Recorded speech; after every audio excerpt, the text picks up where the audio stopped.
digamos que Sartre te diría, el hombre es lo que hace con lo que hicieron de él, ¿no? El punto de partida del ser humano es que él no eligió el lenguaje en el que él habla, él no eligió la cultura en la que nació, no eligió la raza que tuvo al nacer, no eligió su color de piel, no eligió el país en el que nace, no eligió el sexo con el que nació. Esto es muy importante.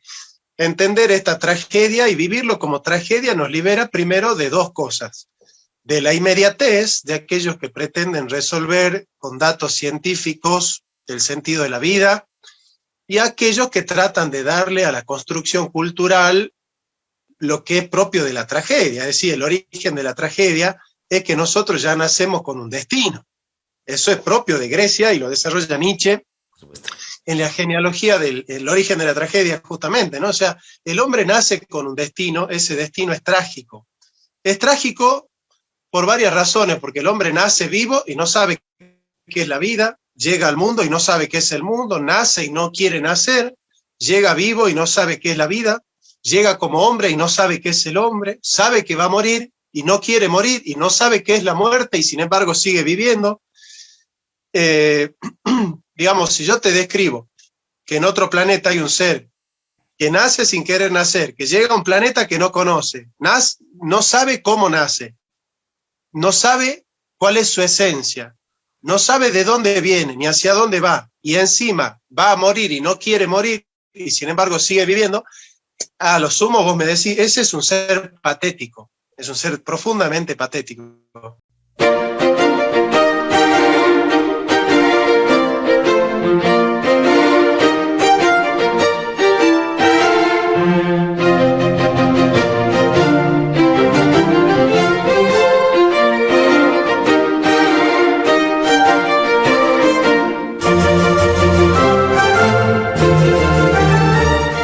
Hoy vamos a hablar acerca de algo muy importante y tengo invitados muy interesantes en esta ocasión, así que vamos a presentarlos. Tengo desde Argentina a dos personas que se dedican a la filosofía, dos hombres de la filosofía que nos van a acompañar en esta conversación acerca de una pregunta siempre vigente, ¿qué es el hombre? Tengo hoy como invitados a Guillermo Ramadán y a Jonathan Ramos. ¿Cómo estás, Guillermo? Bienvenido al Laberinto por primera vez. Bueno, muchas gracias, Andrés, por invitarme a tu programa. La verdad que muy contento de estar acá y de que vamos a estar con Jonathan ahí de gira por Bolivia presentando un libro de Jonathan, sobre todo. Eso va a ser el centro de la gira. Mira, justo acá lo tengo, se llama Crítica de la razón crítica. Es historia y metapolítica del progresismo. La verdad que no se lo pueden perder. Llevamos muchos ejemplares para ver, porque hay mucha gente que le está pidiendo el libro a Jonathan, así que estamos muy contentos de ir para ahí. Y por supuesto le doy la bienvenida justamente a Jonathan Ramos. ¿Qué tal? ¿Cómo estás, Jonathan? Bienvenido al Laberinto y te esperamos también por Bolivia en los siguientes días ya en persona. Estimado, bueno, muchas gracias. Es un placer realmente estar acá contigo en tu programa. Y sí, estamos muy entusiasmados con esta gira por Bolivia. Como sabés, empezamos con Sucre, estaremos ahí 2 días. Subimos a Cochabamba, donde estamos también 2 días, creo que es 2 y 3, 3 y 4 estamos en La Paz, y 5 y 6 en Santa Cruz de la Sierra. Así que bueno, ese es nuestro itinerario, donde bueno, vamos a estar ahí dando conferencias, charlas, debates, presentación de libros. Va a ser bastante movida la cuestión, pero bueno, gratificante porque el mensaje que tenemos para transmitir es un mensaje que nos llega profundamente y que nos renueva el espíritu, ¿no? Así que en ese sentido nos sentimos totalmente gratificados, Guillermo y yo. Claro, y antes de empezar a hablar del tema en cuestión, hay que mencionarlo, es una cosa poco habitual que las personas hagan giras para presentar ideas, para hacer debates en nuestro tiempo en el que todo es superficial, en lo que todo es casi banal. Viajar para presentar ideas es una labor noble, así que los felicito también por aquello y lo estaremos viendo entonces por acá. Sin más que agregar, para ganar tiempo, empecemos hoy. Hoy tenemos una conversación acerca de una pregunta que, como les decía hace rato, está siempre vigente, arrastra siglos a la humanidad Y tiene que ver con la definición de lo que es, qué es el hombre, qué es este ser que se encuentra enclavado en esta parte del universo, que además ha logrado comprender el universo y que además se diferencia de otras especies, más allá de lo que pueden decir algunos especistas, y hay que mencionar nuestra labor de comprensión, más allá de lo físico, en lo del intelecto, nos define. Y empecemos por ahí, Guillermo. Esa capacidad no solamente racional, sino del intelecto y del ingenio, como dirían algunos filósofos también cuando se referían al hombre, es algo que define nuestra esencia. Este esfuerzo por comprender el mundo no solo nos define y nos caracteriza, sino nos lleva a través de la historia para buscar ese tipo de preguntas y luego tratar de responderlas. Entonces, empecemos desde ahí. ¿Cómo se diferencia el hombre a través de lo que es su mente? Bueno, es interesante porque el hombre es el único capaz de hacerse una pregunta metafísica, ¿no? Una pregunta reflexiva, es decir, una pregunta que vuelve a sí mismo. Y al ser la única especie de todas las que existen que puede hacer eso, da un salto metafísico importante. Nosotros siempre decimos eso. El hombre tiene un salto respecto del resto de la creación. Y bueno, en ese sentido ya estamos hablando de creación, ¿no? Y ya te darás cuenta cuál es la línea que nosotros tenemos dentro de la filosofía.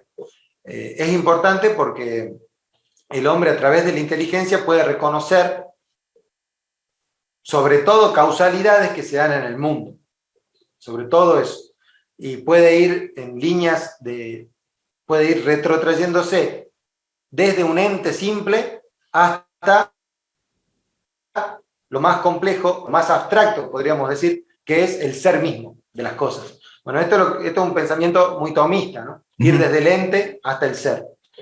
Pero bueno, esto tiene una línea de causalidades que de alguna manera supone la participación, y nosotros en ese sentido entendemos que el hombre es un ser privilegiado, ya lo decía Heidegger, ¿no? Es un ser privilegiado en el mundo.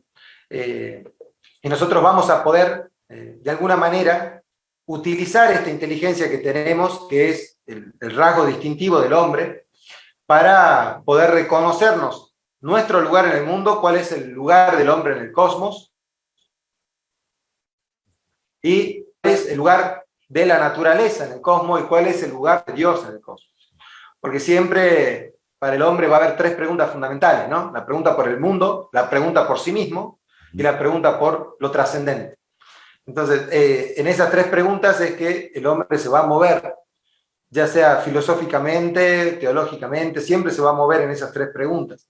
Y bueno, evidentemente que es con la inteligencia y con la capacidad de reconocer aquello que está evidentemente a la vista, que está fenomenológicamente presentado al hombre,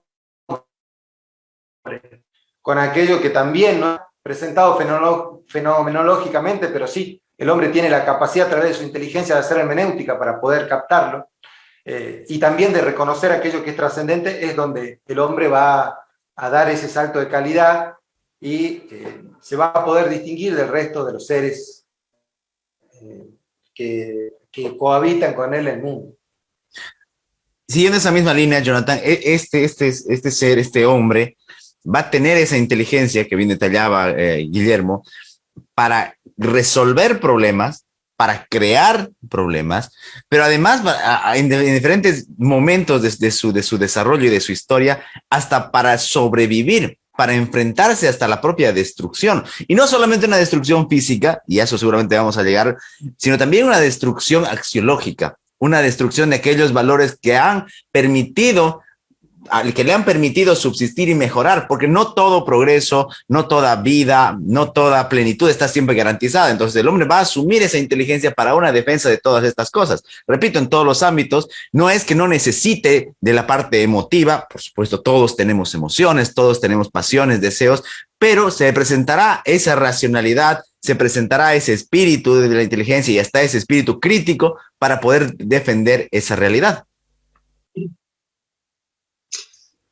Ciertamente que la racionalidad es importante, ¿sí? No sé si la proposición, el hombre tiene inteligencia, el hombre es racional, la racionalidad tiene la facultad de operar según la inteligencia, la razón, el entendimiento, y esas son las facultades, ¿no?, de la razón.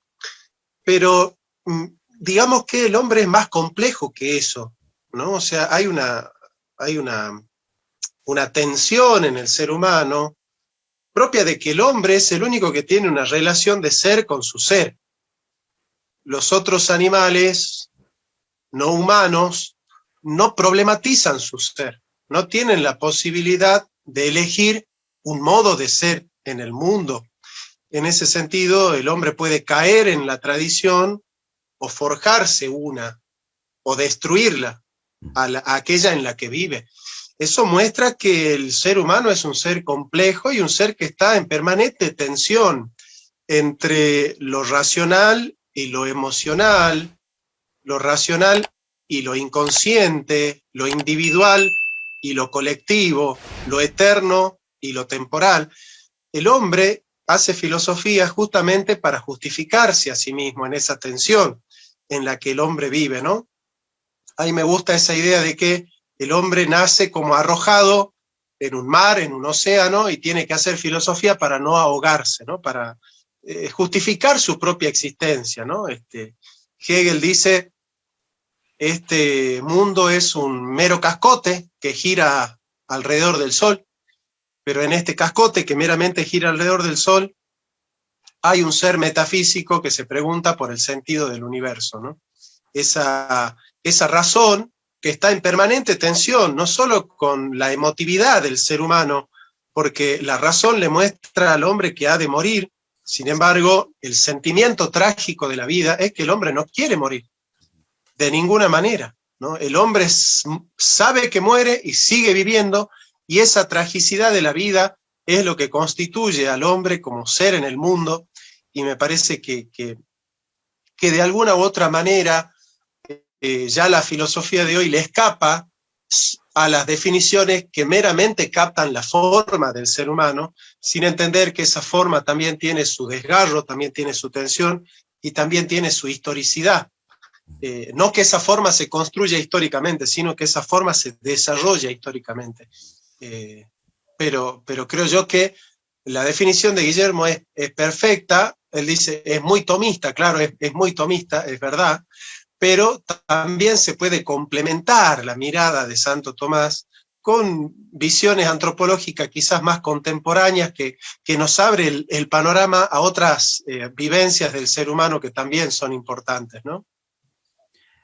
Y si se habla de historia, Guillermo, es inevitable recurrir al tiempo y la faceta del hombre como este animal consciente del tiempo, consciente no solamente del transcurrir y de su envejecimiento y de su eventual muerte, como decía Jonathan, sino además de la posible desaparición, o no posible, algún día venir la desaparición de todo cuanto ha sido creado, es también un rasgo definitorio de él, no solamente por la angustia de la muerte, que es una, por supuesto, importantísima, sino por la angustia de sus proyectos de vida, de si le alcanzará el tiempo que tiene para poder aprender todo lo que desea aprender, conocer los lugares que desea conocer, interactuar con el prójimo, lo que deseará hacer, culminar hasta sus proyectos de carácter económico en algún momento, toda esa margen de temporalidad cuya única conciencia está en el ser humano, porque ya eso se ha dicho un montón de veces, ningún animal, no es por desmerecer a los seres de la naturaleza, pero ninguno es consciente del tiempo. No vemos nosotros angustiarse a un gato por mirando el reloj o viendo cuándo llega la primavera. Tal vez instintivamente lo tengan, pero no tienen esa conciencia del tiempo que nosotros sí tenemos y que marca otra vez esta definición acerca de lo que somos, de lo que queremos ser y también de lo que no llegaremos a ser, tristemente. Entonces también está ese asunto del tiempo como algo que nos define. Guillermo. Sí, bueno, el tiempo es muy interesante cuando uno lo va analizando, ¿no? A mí me gusta analizarlo desde los dioses griegos, y cómo es que va atravesando el hombre el tema del tiempo. ¿Por qué? Los dioses griegos entendieron la complejidad del tiempo, perdón, la cultura griega entendió la complejidad del tiempo, y a tanto es así que no les alcanzó con un solo dios, sino que tuvieron que poner 3 dioses. Uno de ellos que es quizá el Dios que está de alguna manera fuera del tiempo, ¿no? Es el tiempo que está en todos los tiempos, ¿sí? Es un tiempo más global, podríamos decir, que todo lo absorbe. Tenemos otros dos tiempos que son mucho más existenciales, ¿no? Cronos, sobre todo. Cronos, que es aquel dios que se comía a sus hijos porque tenía miedo de que hagan lo mismo que hizo él, que él había matado a su padre. Bueno, evidentemente significa que el tiempo todo lo come, ¿no? Todo lo va, que es indetenible, todo va sucediendo de una u otra manera y nunca va a parar. Bueno, esta paradoja del tiempo, que ya San Agustín la veía, muy interesante, porque San Agustín decía, bueno, el tiempo es algo tan paradójico que no sé si existe, porque si yo me detengo en un momento determinado, me pierdo el tiempo, ¿sí? El momento, lo pierdo el tiempo, ¿por qué? Porque el tiempo pasa, todo el tiempo va pasando. Es aquel punto, ¿no? El tiempo es aquel punto donde se entra lo que ya no es el pasado y lo que todavía no es, que es el futuro. ¿Sí? O sea que es la nada del pasado y la nada del futuro. Entonces ese punto que se detiene, eso es el tiempo. Bueno, y después tenemos otro dios que es muy interesante también, que es Kairos. Y Kairos es un dios muy particular porque representa la oportunidad, el tiempo oportuno, ¿sí? Pero ese tiempo oportuno es algo que no se puede buscar, solamente se presenta, se da. Y es un tiempo que pasa y que también tiene una característica que es que pasa rápido y también es indetenible, digamos. Nosotros, si no lo tomamos de frente, cuando está pasando ya no lo podemos volver que pasó la oportunidad, ya no la podemos volver a traer. Entonces es como que esas oportunidades son oportunidades únicas que se dan. Por eso a él se lo representa con un mechón de pelo en la frente, porque dicen, yo no lo puedo mechonear para atrás, sino lo puedo volver a... Bueno, y en este concepto del tiempo es donde nosotros podemos pensar al hombre, ¿sí? Y como yo bien dije, el hombre fenomenológicamente, al principio, podemos analizarlo en Cronos, nosotros vemos cómo el hombre se mueve en esta linealidad temporal que nosotros tenemos como imaginario, ¿no? A través del cristianismo, nosotros tenemos esta linealidad temporal, una cosa sucede a la otra, y bueno, y cuando pierdo el día de hoy ya no lo puedo recuperar nunca más. Y me angustia porque si yo no hice todo lo que podría haber hecho, por ejemplo, o me satisface porque hice lo que debía hacer, ¿no? Y por acá también vamos, porque no todo es angustia cuando pensamos en el tiempo y en la muerte. Esos son modos de ver las cosas, muy heideggerianamente, podríamos decir, muy de Unamuno. Pero si yo también tengo algo que se llama la causa final en el hombre, ¿sí? Si yo encuentro algo por qué vivir, si encuentro el sentido de mi vida y me esfuerzo en ese sentido, me esfuerzo por encaminarme en ese sentido, muchas personas no viven angustiadas, viven muy felices. De hecho, son personas que muchas veces no le tienen miedo a la muerte, y no porque desconozcan el tema de la muerte, y no porque desconozcan que nunca más van a besar a alguien, o que nunca más van a poder hacer algo determinado, ¿no? Simplemente entienden otra de las cosas que al principio, el sentido de trascendencia humana. Así que no todo termina en este mundo. Yo creo que las personas que se angustian demasiado son personas que no entienden del todo el sentido de trascendencia. Y eso es algo interesante de poder pensar. Yo creo que esas personas que reciben la muerte de una manera un poco más pacífica, sienten, tienen esa sensación, esa intuición muy fuerte de la trascendencia humana y que de alguna manera ellos han vivido una vida que los va a llevar a su causa final. Mencionaba ya este asunto, Jonathan, en la intervención previa a Guillermo, de ese asunto de comprender la espiritualidad, porque es también algo que define al ser humano, independientemente de las religiones que se profese o que no se profese. El asunto de lo espiritual, aquello que no es visible, que no es medible, pero que es tremendamente importante y que marca ya no solamente la cuestión simbólica, sino hasta la cuestión ética y moral del ser humano. Bueno, es algo terriblemente, es una, en el buen sentido de la palabra, una carga que cae sobre el ser humano, que no se encuentra en otras especies de la creación. Poder, por ejemplo, sentir, insisto, más allá de las preferencias religiosas, poder sentir esa plenitud en determinado momento, poder aspirar, como decía Guillermo, hacia otros planos, o siquiera el hecho de poder pensarlos, y que además, como les decía hace rato, muevan nuestra brújula moral, es algo muy importante. Y no solamente, y aquí lo engancho, con este asunto de lo simbólico. El ser humano movido por símbolos. Obviamente por símbolos libremente impuestos, no aquellos símbolos que se imponen desde el poder o desde la conveniencia, sino aquellos que él elige para regir su vida y que representan justamente, de alguna manera, todo este asunto espiritual, donde el hombre se mueve en ese plano espiritual simbólico también. Jonathan. Claro, sí, digamos que Sartre te diría, el hombre es lo que hace con lo que hicieron de él, ¿no? El punto de partida del ser humano es que él no eligió el lenguaje en el que él habla, él no eligió la cultura en la que nació, no eligió la raza que tuvo al nacer, no eligió su color de piel, no eligió el país en el que nace, no eligió el sexo con el que nació. Esto es muy importante. Entender esta tragedia y vivirlo como tragedia nos libera primero de dos cosas: de la inmediatez de aquellos que pretenden resolver con datos científicos el sentido de la vida, y aquellos que tratan de darle a la construcción cultural lo que es propio de la tragedia. Es decir, el origen de la tragedia es que nosotros ya nacemos con un destino. Eso es propio de Grecia y lo desarrolla Nietzsche en la genealogía del origen de la tragedia, justamente, ¿no? O sea, el hombre nace con un destino, ese destino es trágico.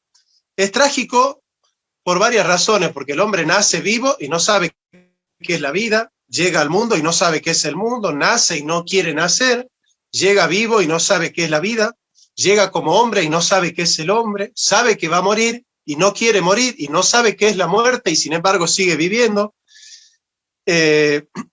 Digamos, si yo te describo que en otro planeta hay un ser que nace sin querer nacer, que llega a un planeta que no conoce, no sabe cómo nace, no sabe cuál es su esencia, no sabe de dónde viene ni hacia dónde va, y encima va a morir y no quiere morir y sin embargo sigue viviendo, a lo sumo vos me decís, ese es un ser patético, es un ser profundamente patético. Esa tragedia en la que el hombre vive no puede ser soslayada ni comprando, ni la droga, ni el sexismo, ni cualquiera de los otros rituales hoy presentes en la sociedad. Incluso el consumo de industrias culturales nos va a permitir, ni siquiera esas preguntas que es propia de la filosofía se satisface con la religión. El hombre que satisface las preguntas más existenciales solamente con temas religiosos ha caído profundamente en la inautenticidad, porque en vez de hacerse cargo de la tragedia, trata de ocultarla con una decisión de su voluntad. Es su voluntad la que decide arbitrariamente clausurar ese problema, clausurar esa tragedia y no habitarla a la tragedia. Entonces, la filosofía es ese compromiso que tiene el hombre consigo mismo de hacerse cargo de su propia tragedia. Tragedia que la religión no puede resolver. A lo sumo, lo que nos puede ayudar la religión es a transitar esa tragedia. Avanzando en esta idea de este desarrollo que estamos haciendo acerca de ciertas características que parecen dispersas, pero que no lo son tanto, claramente, como ya estamos pudiendo ver, Guillermo, aparece el asunto de la libertad. Este término que, como decíamos hace rato, como mencionaban, puede ser una carga, puede ser o un ideal, puede constituirse hasta en un valor, no solamente personal, sino político, y hasta puede ser objeto de una manipulación en algunos casos, pero que aparece como algo que define al hombre, que en algún momento no sé si lo atemoriza siempre, pero sí lo confronta, porque viene unido a criterios de responsabilidad, a la no dependencia, ya no solo del pensar, de ser libre de pensar o de creer, sino de actuar. cómo resolver entonces las decisiones que debe tomar un ser humano frente a determinadas situaciones, si es libre, esa condena, entre comillas, de ser libre, ya que recordaba hace un rato Jonathan a Sartre. Y bueno, entonces el ser humano se encuentra en ese sentido y tiene que elegir. Hay algunas condiciones con mayor libertad que en otras, eso es discutible seguramente de acuerdo al determinismo o al libre albedrío, pero que está. Y sobre todo de hacerse cargo, como también decía Jonathan hace rato, ser responsable de aquello que decide y sabiendo que, por eso les decía que no está todo mezclado, sabiendo que no va a haber una marcha atrás y no va a haber un de vuelta a hacerlo, que sus decisiones toman un camino y que definen nuevamente lo que será su vida para el futuro. Guillermo. Sí. Bueno, la filosofía trata el tema de la libertad desde siempre, ¿no? Pero basándonos en el aspecto en el que nosotros entendemos la libertad hoy, podríamos decir que tenemos dos modos de entender la libertad. Uno de ellos es un modo negativo, que nos dice algo muy puntual. Nosotros estamos siendo libres solamente cuando nos rompemos todas las cadenas que nos atan para tomar decisiones. Es una libertad de coacción en ese sentido. Si nada me coacciona. Entonces yo puedo elegir perfectamente cualquier cosa, todo lo que yo quiera elegir, ¿sí? Bueno, en ese sentido, es cierto que la libertad de parte de la libertad. Ahora bien, podríamos decir también, por otro lado, que la libertad no solamente tiene un aspecto negativo, sino uno positivo. Y el aspecto positivo es el que generalmente se olvida, sobre todo en corrientes liberales, ¿sí? El liberalismo se basa en una concepción negativa de la libertad, en este sentido, negativa, ¿no? Hablo. Que nadie interfiere en el proyecto de como vida. Libertad, como puramente libertad de coacción. Eso es el liberalismo. Entonces, cada cosa que a mí me ate o me defina por dónde y qué rumbo tomar, bueno, eso está coaccionando mi libertad. Entonces, yo tengo que poder liberarme de ella. Entonces, es un ejercicio de liberación todo el tiempo. Por eso ahí surge la teología de la liberación, la filosofía de la liberación, todo lo que tiene que ver con la liberación tiene este ritmo, ¿no? Este ritmo filosófico de tratar de liberarme todo el tiempo de aquellas cadenas que me están diciendo para dónde ir. Y justamente el aspecto positivo de la libertad es la pregunta del ¿para qué querés la libertad? ¿Para qué yo quiero poder ser libre? Entonces es ponerle un rumbo a mi libertad. Evidentemente que cuando la libertad se maneja solamente de manera negativa, ¿sí? Solamente como libertad de coacción, nosotros empezamos a ver cómo las personas empiezan a poner fines autónomamente, ¿sí? Y ahí cualquier fin viene bien, cualquier fin. Entonces yo puedo decidir hasta qué es lo que soy, porque mi propia biología tampoco me puede coartar mi libertad. Sí, y ya hay algo que no tiene límites, solamente la autonomía que quiero yo, mi libertad. Y bueno, y evidentemente ahí tenemos propiamente lo que es el liberalismo, que es, por ejemplo, el progresismo actual es una manifestación de este liberalismo, ¿no? Donde el progresismo plantea liberarse de la propia biología corporal. Entonces, una persona que tiene 50 años puede tranquilamente decir que él se siente atrapado en el cuerpo de un niño de 8 años. Y bueno, y así es, digamos, uno puede perfectamente cambiar realidades porque lo que prima es la autonomía de la voluntad. Y bueno, y ahí es donde empezamos a tener problemas políticos, sobre todo políticos, y éticos, ¿no? Porque no es muy difícil cuando nosotros nos despegamos de las cadenas que tiene la realidad, porque la realidad de alguna manera nos limita, ¿sí? Nos marca los límites, hasta dónde podemos ir y hasta dónde no. Cuando nosotros perdemos esos límites, bueno, políticamente es un desastre, porque empieza una lucha de poderes, lucha que es interminable, por quién va a decidir qué autonomía vamos a imponer en una sociedad. ¿Sí? ¿Qué grupo tiene más fortaleza, más poder? Y ahí empieza Foucault y toda la teoría del poder. ¿Por qué? Porque ya no es la que va a decidirlo la naturaleza de las cosas o la realidad misma, sino que es, evidentemente, la autonomía de grupos más poderosos los que van a decidir sobre las prácticas culturales y políticas que se van a practicar en una sociedad. Siguiendo con lo que mencionaba Guillermo, Jonathan, es inevitable caer en o no caer, sino recurrir a este asunto del ser humano o del hombre definido también por el prójimo, que se reconoce en él y que además está, como me mencionaba Guillermo, relacionado con él en la convivencia, no solamente política, ideológica, sino en todo. O sea, desde asuntos, desde conceptos tan manejados como la tolerancia, hasta las necesidades más básicas como son satisfacer su alimentación, su economía y demás, requiere de esa convivencia del otro, cosa que también pasa en la naturaleza, pero de una manera diferente. Nuestro modelo de organización es muy diferente, es además un modelo que se va revisando con el tiempo, que encuentra en el pasado cosas valiosas, pero que también por la necesidad también las va actualizando. Entonces, estos modelos de convivencia, estas formas de relacionarnos con el otro, están muy diferentes a los otros seres de la naturaleza. Entonces, y han sido objeto también, como decía, de ciertos avances, pero también lo son de retrocesos, lo son de conflictos, lo van a hacer siempre. Entonces, ¿cómo hacemos para que se entienda que no cómo hacemos, porque es un manual, sino cómo ves tú esta idea cómo entiendes tú este asunto de la convivencia, sobre todo en estos tiempos, ya seguramente nos hablarás más en profundidad, en estos tiempos en que está siempre en boga el tema de la tolerancia, el tema de la diversidad, bien o mal entendida. ¿Cómo manejamos entonces, cómo nos explicas este asunto?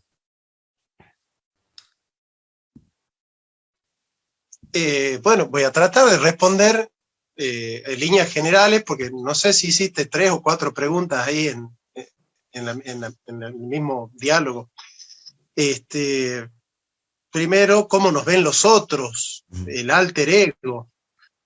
Bueno, a nosotros nos define mucho también, ¿no? El yo social. Nosotros tenemos un yo individual, un super yo, que es ese yo social, ese yo ideal, y un ello, que es, digamos, todos los instintos primarios que de alguna u otra manera afloran de nosotros y que no parten de nuestra voluntad, sino de inclinaciones prerracionales, le diría yo, ¿no? Para no caer en la polémica de si Freud tenía o no tenía razón, digamos, inclinaciones premorales y prerracionales. Y bueno, esas inclinaciones prerracionales a nosotros nos obligan a pensar de qué manera nosotros tenemos que habitar en la comunidad, ¿no? Ciertamente, uno de los principios básicos de la vida colectiva es que siempre prima el bien común sobre el bien del individuo. Es decir, el bien común es expresión del bien individual. El bien común nunca debe estar en contra del bien de los individuos, ¿no? El bien común debe darle un cobijo, debe darle una cobertura al bien individual. Pero cuando el bien individual implica una negación del bien común, ese bien individual debe ser rechazado. Por ejemplo, en el caso de los pro-life y los pro-choice, ¿no? Aquellos que quieren, en base a la libre elección, el pro-choice, aquellos que están a favor de la elección, pretenden que la elección individual asiente un principio general. Y el principio general es que la vida del otro es disponible cuando yo no quiero. Cuando yo lo quiero, la vida del otro está a disposición. Esa es la máxima que se siembra en la comunidad cuando uno decide, ¿no es cierto?, vivir esa premisa del bien individual por encima del bien colectivo. Entonces, los que deciden el pro-life son los que están basados en el bien común. El bien común que contiene el bien individual, porque claramente el individuo es el que vive en la comunidad está hecha para el individuo.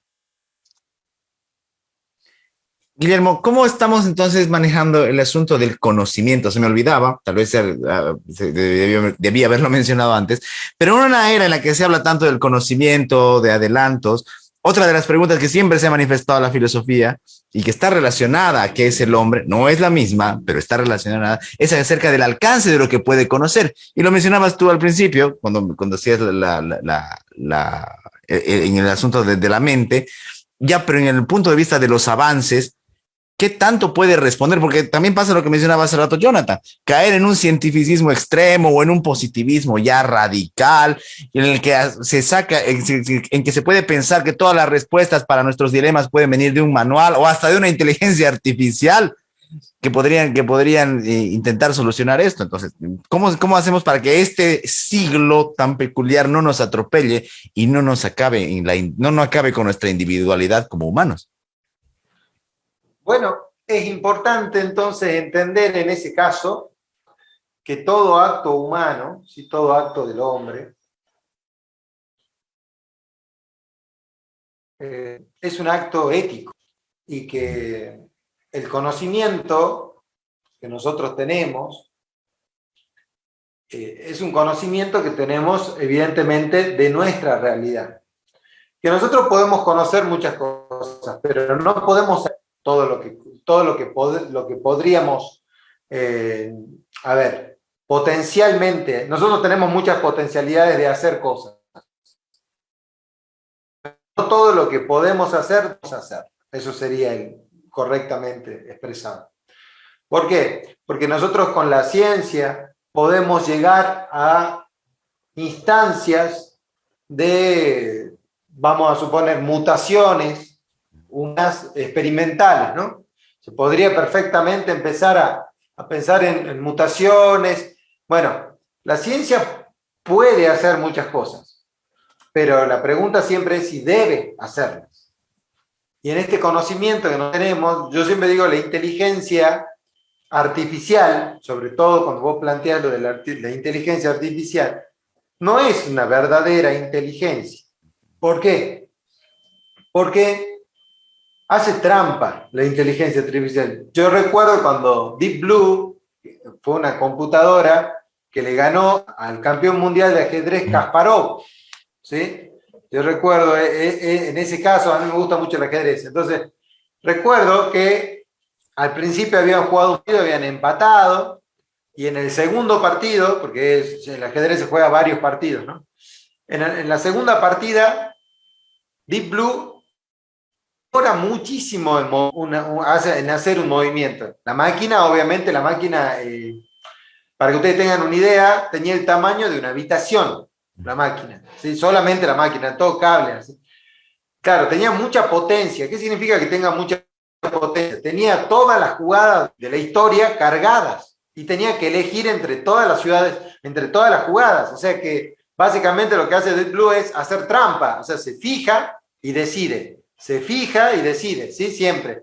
Obviamente que en la jugada número 12, 13, 14 ya la partida es totalmente otra que todas las que se jugaron anteriormente. Eso es lo maravilloso del ajedrez.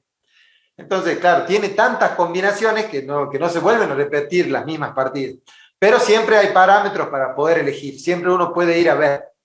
En ese sentido, vos fíjate, en este caso es bien interesante porque cuando Deep Blue demora mucho, Kasparov empieza a dudar, dice, ¿por qué demora tanto? Y mueve. Cuando mueve Deep Blue, Kasparov se enoja muchísimo, porque él pensaba, él como un humano, sabe cómo mueven las computadoras y sabe cómo piensan las computadoras. Entonces él estaba convencido de que esa jugada había hecho ella, que había entrado a alguien, un humano, para que haga el movimiento. Entonces, después de 2 o 3 movimientos más, él se retira, por eso pierde, porque se retira, después uno hace el análisis de la partida y dice, podría haber sido empate, pero se retira y va a buscarlo a los de Deep Blue y va a pedir, inmediatamente va a pedir que le expliquen cómo hizo el movimiento de esa máquina. Obviamente nunca se lo dijeron, pero él está convencido de que no fue la máquina. Y ahí juega toda la emocionalidad y toda la historia, ¿no? Porque después Kasparov no fue el mismo, etc. Pero más allá de eso, las máquinas tienen parámetros que los pone una verdadera inteligencia, que es la humana en este caso, ¿sí? Entonces, nosotros siempre que hablemos de inteligencia artificial, hay mucho cuidado, porque yo todavía no conozco una máquina que me pueda atender el teléfono como otro humano cuando yo tengo un problema particular y específico. Porque te pueden ir haciendo preguntas y te tienen hasta por los siglos de los siglos cuando uno habla. Y hoy está todo automatizado. Hoy uno habla para hacer un reclamo y le empiezan a decir apriete 1 si esto, apriete 2 si esto, apriete 3 si esto. Pero yo no necesito eso, yo necesito otra cosa puntual. Entonces tengo que esperar a la última opción que me digan, y si no querés todo esto que te ofrecí, con un humano para que te resuelva el problema. Siempre pasa lo mismo. Entonces, nosotros necesitamos entender que el humano tiene una inteligencia que no puede ser reproducida por una máquina. No, nunca lo va a hacer. Por la propia naturaleza de la capacidad de adaptación que tiene la idea humana a la realidad de las cosas. Sí, me parece muy interesante lo que mencionas y sobre todo por esa emoción que suele haber, ¿no? Con ese tema de la nueva tecnología, de la inteligencia artificial, de los nuevos paradigmas y todo, que okay, nadie va a negar su importancia y su avance, nadie. Pero como dices, ¿no? Del reemplazo a lo que es, no solamente en cuanto a la programación, entre comillas, sino a las posibilidades y a las otras cosas que brinda la inteligencia humana en su sentido más amplio, bueno, dista muchísimo todavía y por fortuna así es. Pero no es el único, y antes de acercarme al final quiero dirigirme a Jonathan, porque hay otra cosa también que no podemos olvidar, que es el asunto de la estética. Es también un asunto importante para el ser humano el tratamiento de la belleza, porque también nos define cuáles. No vamos a pasarnos la vida durante siglos como especie dedicándonos al arte, a la belleza, aunque de estos últimos siglos han sido medio extraños, ya lo sabemos por la decadencia, pero más allá de eso, esa preocupación por la belleza, por la música, por el arte, por la pintura, por todas las expresiones que podemos encontrar, han llegado a generar ciertas emociones, ciertas sensaciones de plenitud y además para comprender muchas otras cosas más, muchas facetas que están detrás de él y que por supuesto ponen al humano, a este ser del que estamos hablando en esta noche, en contacto con partes muy, muy, muy íntimas de su interior. Sí, el arte es fundamental para la vida humana, yo te diría hasta para la economía y la política. Porque, vos fíjate, ¿no? Un político tiene que tener imaginación porque la historia cuenta lo que pasó, el periodismo cuenta lo que está pasando y la política cuenta lo que pasará. Para eso está la política, para hacer prospectiva, para a través del diagnóstico hacer prognosis. Y claramente esa imaginación trascendental, diría Kant, es una imaginación estética, propiamente. O sea que la estética tiene un rol clave en la política como horizonte de trascendentalidad de la prospectiva, por un lado, ¿no? Que a través del diagnóstico hace prognosis. Luego, a través del teatro, del arte, la música y la pintura, el hombre puede expresar muchos de sus sentimientos trágicos, puede hacer catarsis, puede de alguna manera exteriorizar muchas pulsiones que de alguna manera al cobrar un símbolo colectivo pueden unir simbólicamente a una comunidad, forjarle una identidad, una cultura, liberar tensiones. El arte sirve para racionalizar muchos impulsos, para reconocerlos, para interpretarlos, para socializarlos. El arte es clave.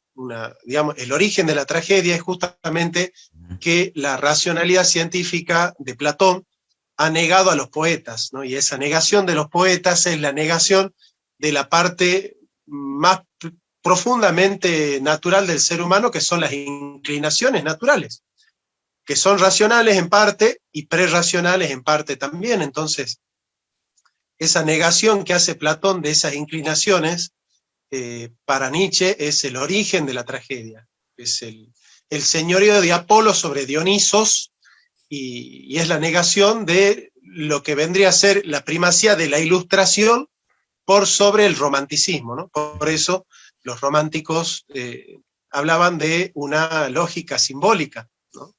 En contra de la lógica meramente conceptual de la Ilustración francesa, y yo creo que eso llevó a Hegel a una razón más abarcativa, ¿no? No una razón meramente conceptual, sino una razón que puede expandirse también en el horizonte de lo irracional, ¿no? Esto es una de las novedades de Hegel y que tiene que ver con la estética, porque para Hegel el proyecto del idealismo alemán es un proyecto estético. Eso, hay un programa, hay un proyecto que escriben Hölderlin, Schelling y Hegel en la Universidad de Tübingen, cuando ellos eran estudiantes de teología, a los 18 años, escriben el bosquejo de un programa de idealismo alemán.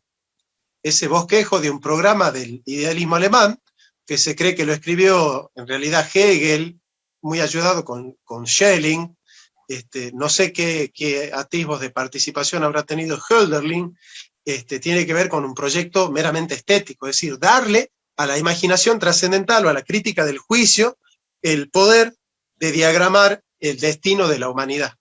Ese proyecto del idealismo alemán es maravilloso.